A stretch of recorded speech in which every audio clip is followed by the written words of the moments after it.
You buy a Windows PC, and somehow that is only the entry fee. Microsoft 365 Personal now costs about $100 a year. Editing a PDF can turn into another subscription. A video refuses to open, a zip file arrives from work, your phone has 800 photos you need on the computer, and Windows Search cannot find a document that is sitting 3 folders away. None of this means your computer is broken. It means Windows gives you the operating system, then quietly leaves several basic jobs unfinished. The good news is that you do not need a pile of sketchy downloads or another monthly bill. Let us start with the bill Microsoft hopes you keep paying. LibreOffice.Microsoft, 365 personal costs, $99.99 a year in the United States. Keep it for 10 years, and you have spent roughly $1,000 to write letters, build spreadsheets, and make the occasional presentation where every slide uses a different font for reasons nobody can explain. Microsoft also sells Office Home 2024 as a one-time purchase for $179.99.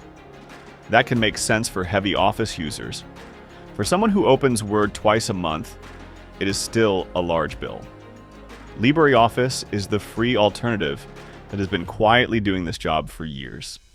It came out of the OpenOffice community in 2010 and is maintained by the Document Foundation, a nonprofit organization. So this is not a 7-day trial, and it is not an online document editor that starts asking for money after you have typed 3 paragraphs. You download it, install it, and use it on your computer. Writer replaces Word. Calc replaces Excel. Impress replaces PowerPoint. It also includes Draw for diagrams and simple graphics, Base for databases, and Math for formulas. Most people will only use the first 3, which is fine. Microsoft includes plenty of buttons that most people have never touched either. LibreOffice opens and saves Word, Excel, and PowerPoint files. It can export documents directly to PDF. It works without an internet connection, and you do not need to sign into an account just to write a grocery list, a resume, or a complaint letter to the cable company. For normal work, it covers a lot. You can write reports, create invoices, track a household budget, use templates, build charts, and make presentations without paying every year. Where does it fall short? LibreOffice is compatible with Microsoft formats, but it is not Microsoft Office wearing a fake mustache. Complicated Word layouts can shift. Fancy PowerPoint animations may look different.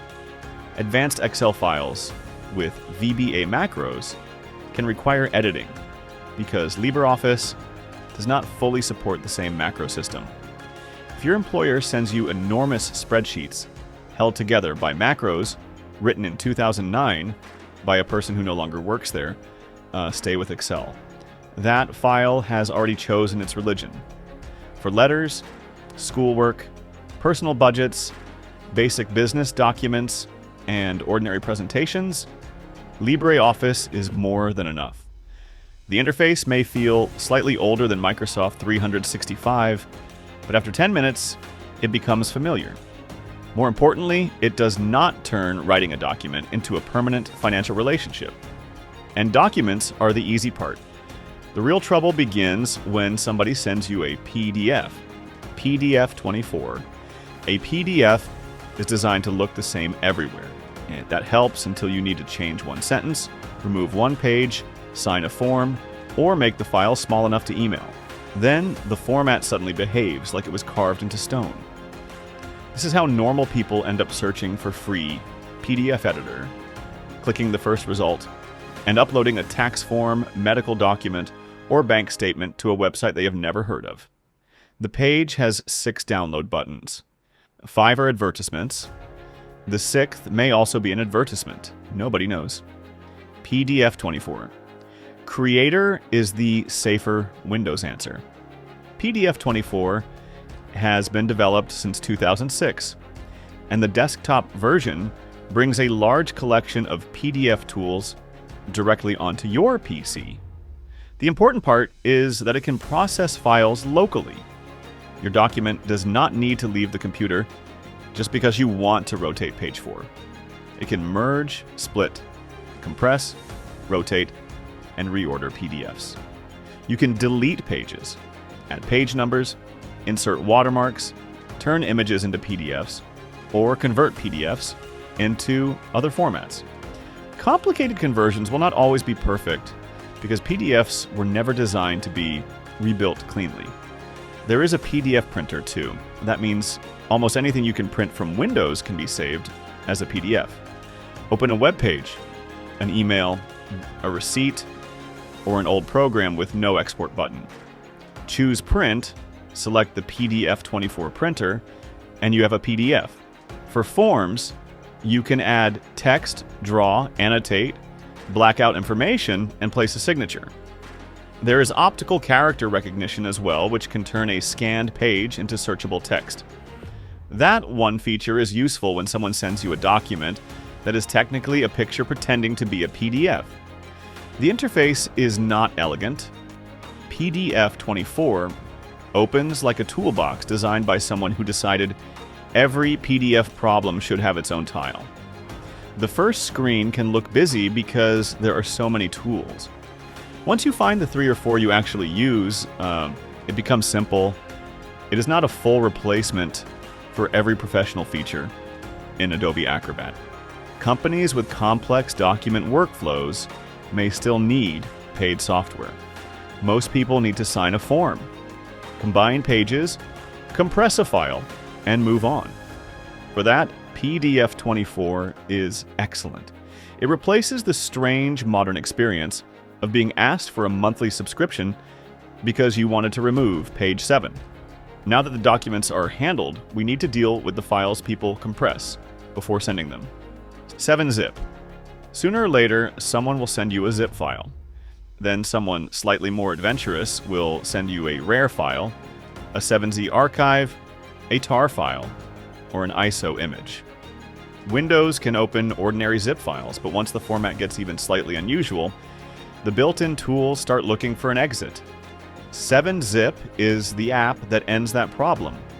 It is a free, open-source file archiver with one job: open compressed files and create them without turning the process into a sales funnel. It supports a long list of formats, including zip, RAR, TAR, ISO, and its own 7Z format. The 7Z format often compresses files more efficiently than a normal zip archive, which matters when you're trying to email a large folder or save space. You can also create password-protected zip and 7Z archives using strong AES 256 encryption. For private documents, use a real password. Naming the archive taxes and setting the password to taxes is not encryption. It is a polite suggestion. 7-zip adds useful options to the Windows right-click menu, so you can compress a folder or extract a download without opening the full app. The entire app is small, fast, and remarkably uninterested in your personal life. No account, no advertisements, no upgrade screen trying to create urgency around premium compression. Its one visual weakness is the interface. It looks like it has been waiting patiently for Windows XP to return. The icons are plain, the menus are practical, and nobody involved seems concerned about winning a design award. That is part of the charm. 7-zip does not want to become your file management lifestyle platform. It wants to open the archive and go home. It can extract RAR archives, but does not create them. For most users, zip and 7Z are enough. Install it once, and years later, you will forget. Windows did not always know what to do with half the files you downloaded. Files are one problem. Media formats are where Windows can become truly dramatic. VLC Media Player. There is a familiar moment in the life of every PC owner. You double-click a video. Windows opens a player, thinks for several seconds, and announces that the format is unsupported. The file has an extension you have never seen. The sound works, but the picture does not. Or the picture works and everyone sounds like they're communicating from the bottom of a swimming pool. This is why VLC has survived for decades. The Videoland project began as a student project in France in 1996 and became open source in 2001. Today, VLC is the orange traffic cone people install after the default player disappoints them for the final time. Its main advantage is simple. It plays almost everything. Common video files, old video files, audio files, DVDs, audio CDs, network streams, subtitle formats, and strange recordings made by devices whose manufacturers disappeared years ago. VLC includes the decoding support it needs, so you're not pushed toward a suspicious codec website that appears to have been designed during a medical emergency. It is free and open source. Videoland says VLC has no spyware, no advertisements, and no user tracking. That should be a normal sentence for a media player. In 2026, it sounds almost rebellious. Most people use VLC to open a video and stop there. It can do much more, and you can adjust subtitle timing when the dialogue and captions are no longer speaking to each other. You can change playback speed, use audio and video filters, stream media over a local network, open a network address, and convert files from one format to another. VLC will also attempt to play incomplete files that other players reject. It cannot repair everything, but it usually tries before giving up. The downside is that VLC has years of features packed into menus that can become confusing. The basic controls are easy. The advanced settings look like the control room of a small television station. You do not need to understand most of them. Some newer players look cleaner. VLC keeps doing the job that matters. Open the file, play it, and do not ask for a credit card. If a video exists, there is a very good chance VLC can play it. If VLC cannot play it, there is a reasonable chance the file is not actually a video, and you should stop clicking things. Playing your photos and videos is solved.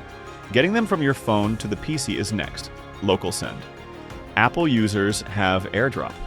It works well as long as every device involved has been approved by the Apple Family Council. Windows and Android users have spent years using email, cloud drives, messaging apps, USB cables, and a level of patience that should qualify for tax relief. LocalSend fixes this in the simplest possible way. Install it on your Windows PC and your phone. Both devices appear inside the app when they are connected to the same local network. Choose the other device, select the photos, videos, documents, or folders, and send them. No account or login is required, and no cloud storage sits in the middle. LocalSend transfers the files directly through your local Wi-Fi network, and the project says transfers are encrypted using HTTPS. It works across Windows, macOS, Linux, Android, and iOS, so the devices do not need to belong to the same brand. After a trip, you can send hundreds of photos directly to the computer instead of uploading them to a cloud service first. Large videos avoid email limits, and documents can move between devices in seconds. It also works without internet access. The local network is doing the transfer. That makes LocalSend useful in places with slow internet, limited data, or no connection at all. The limitation is in the name. It is local. Both devices need the app, and they usually need to be on the same network. Some public or guest Wi-Fi networks block devices from seeing each other, so this is best at home, in an office you trust, or through your own hotspot. LocalSend is newer than several apps here, but it solves an old problem. It feels like a feature Windows and phones should already share. Quick question. How many of these apps are already installed on your PC? Drop the number in the comments. No cheating by installing the rest while the video is still playing. Moving files is convenient. Protecting the accounts inside those files matters more. Bitwarden. Most people do not have a password problem. They have one password doing the work of 12 passwords. The same memorable combination gets used for email, shopping, streaming, social media, and the account created once in 2017 to buy a replacement part for a coffee machine. Then one website gets breached.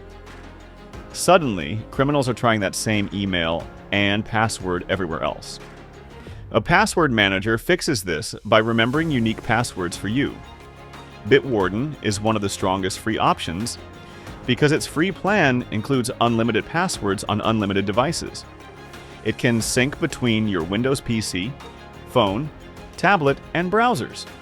It also supports passkeys and uses zero-knowledge encryption, which means your vault is encrypted in a way designed so Bitwarden cannot simply read the contents. The setup takes a little effort. You create one strong master password. Then Bitwarden can generate long, random passwords for each account and save them in your vault. When you return to a website, the browser extension fills in the correct login. On your phone, the app can do the same thing. This changes the problem completely. You no longer need to remember 40 complicated passwords. You need to protect one master password and keep access to your account recovery options. It can also store secure notes, identities, payment cards, and passkeys. And that is safer than the password notebook sitting beside the computer. The honest catch is that password managers require trust and good habits. Your master password matters. Make it long, unique, and memorable. Turn on two-step login. Keep your recovery information somewhere safe. If you type the master password into a fake login page, no app can travel backward through time and stop you. Bitwarden syncs through the cloud by default. That is why your passwords appear on every device. People who want complete local control may prefer a more technical setup. The first week can feel slower because you are replacing weak passwords and learning the extension.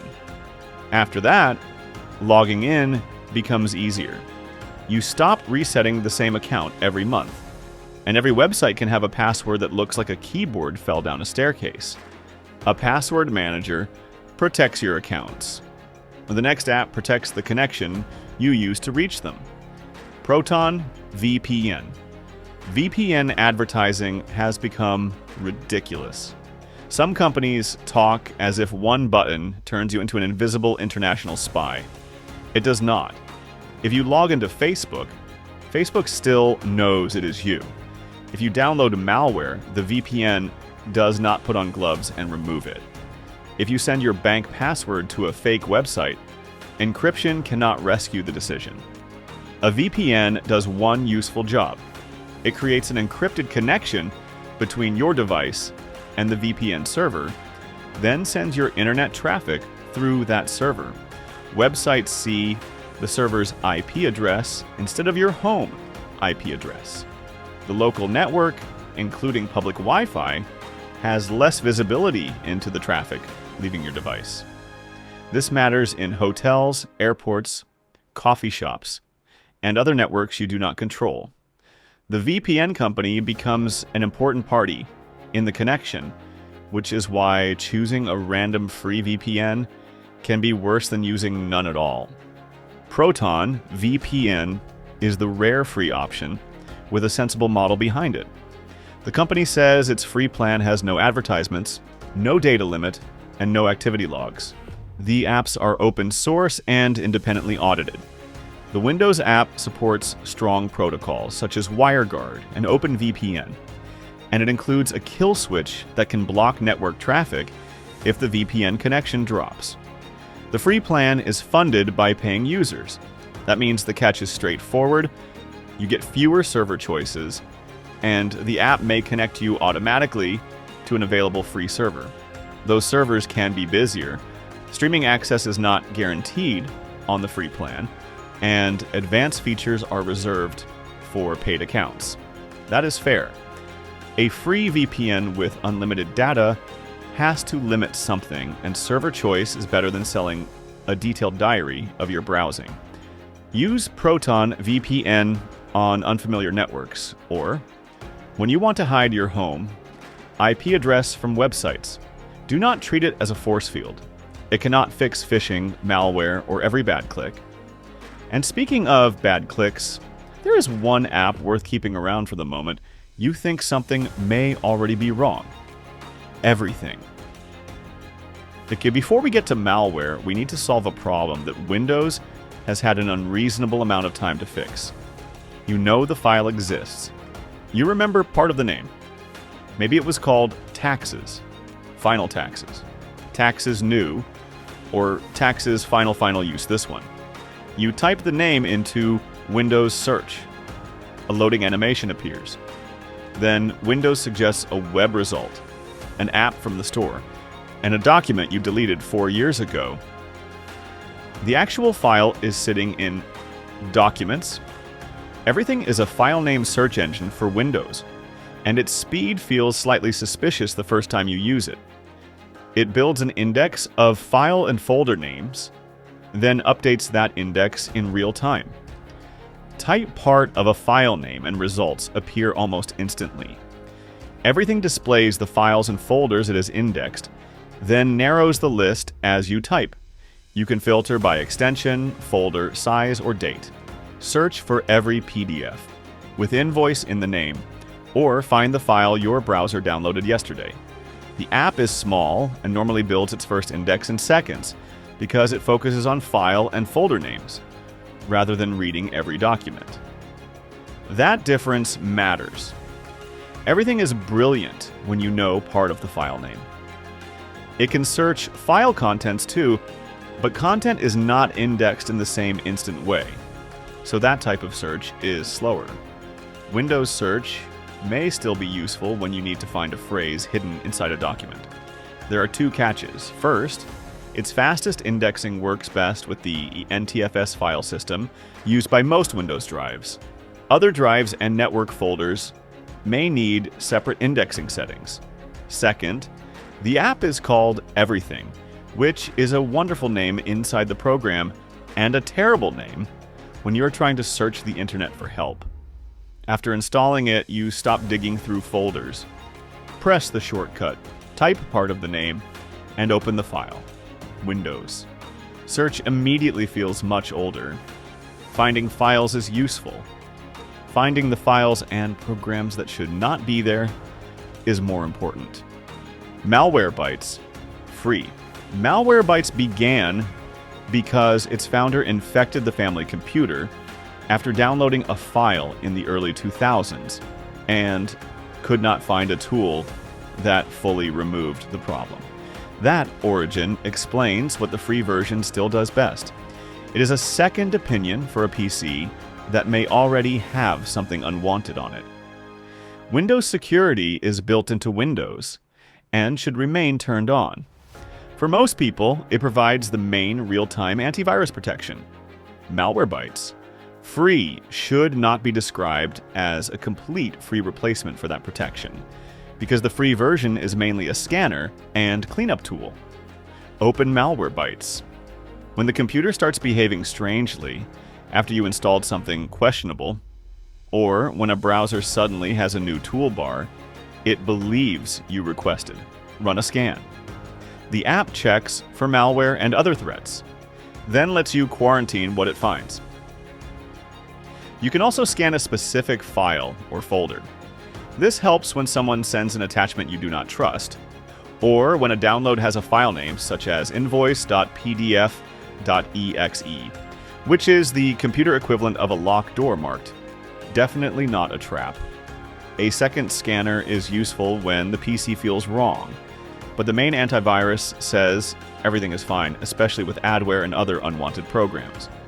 The free version has limits.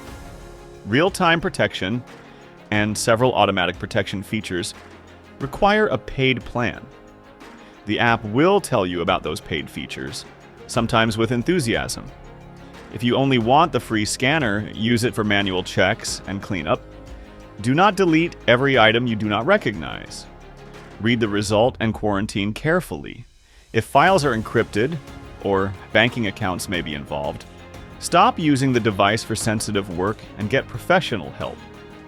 For the ordinary moment when you click something, regretted it, and want a trustworthy scan, Malwarebytes Free earns its place. Sometimes the problem is not malware. It is the 27 programs you installed, used once and never removed properly. Bulk crap Uninstaller. Yes, that is the real name. The initials are BCU, but the full name tells you exactly how the developer felt about the state of Windows software removal. Windows has an installed apps page. It works well when the program has a clean uninstaller, the uninstaller still exists, and the software is willing to leave. That is a surprisingly optimistic set of conditions. Bulk crap uninstaller handles the messier reality. It detects normal programs, hidden entries, damaged uninstallers, portable apps, store apps, Windows features, and Steam games. Its main trick is removing several programs in one batch. Bulk crap uninstaller usually tries to use each program's original uninstaller first. Afterward, it can search for leftover folders, files, and registry entries that the program left behind. This matters because uninstalling some Windows software is less like moving out and more like leaving furniture, mail, and one mysterious van in the driveway. It is useful on a new PC packed with trial software, or an old PC that has become an archaeological record of every hobby you briefly considered. This is also where caution matters. BCU shows a lot of information. The screen can look intimidating, and the app gives advanced users enough control to make poor decisions very efficiently. Do not select every item with a name you do not recognize. Drivers, hardware utilities, shared components, and Windows features may be needed even if their names sound like a company created during a keyboard accident. Start with software you recognize. Remove a few programs at a time and review leftover suggestions before deleting them. Confidence is not a backup plan. Used carefully, Bulk Crap Uninstaller can free storage, reduce startup clutter, and remove programs that Windows struggles to clean up. It is also the perfect final app for this video. We have spent the last several minutes installing software. Naturally, we end with the tool that helps remove everything else. A useful Windows PC does not need 100 programs. It needs a small set of tools that solve real problems. These apps cover the work Windows leaves unfinished. They handle documents, strange file formats, device transfers, passwords, public networks, missing files, suspicious software, and years of accumulated junk. The total price is $0. The real cost is about 15 minutes of setup and a small amount of learning. That is a much better deal than paying every month, because a company placed one basic feature behind a button marked Upgrade. Do not install all 10 just to complete the collection. Start with the problem that annoys you most, then return when Windows gives you a reason for another one. Tell me which app you already use, and which one you had never heard of. If this saved you money or fixed a problem, subscribe, because the apps are only half the story. Windows still has privacy settings, startup apps, recommendations, background permissions, and default options that most people never change. Some slow the computer down. Some send more data than you expect. Some are simply annoying. That is the next video. Every Windows setting you should change. Explained.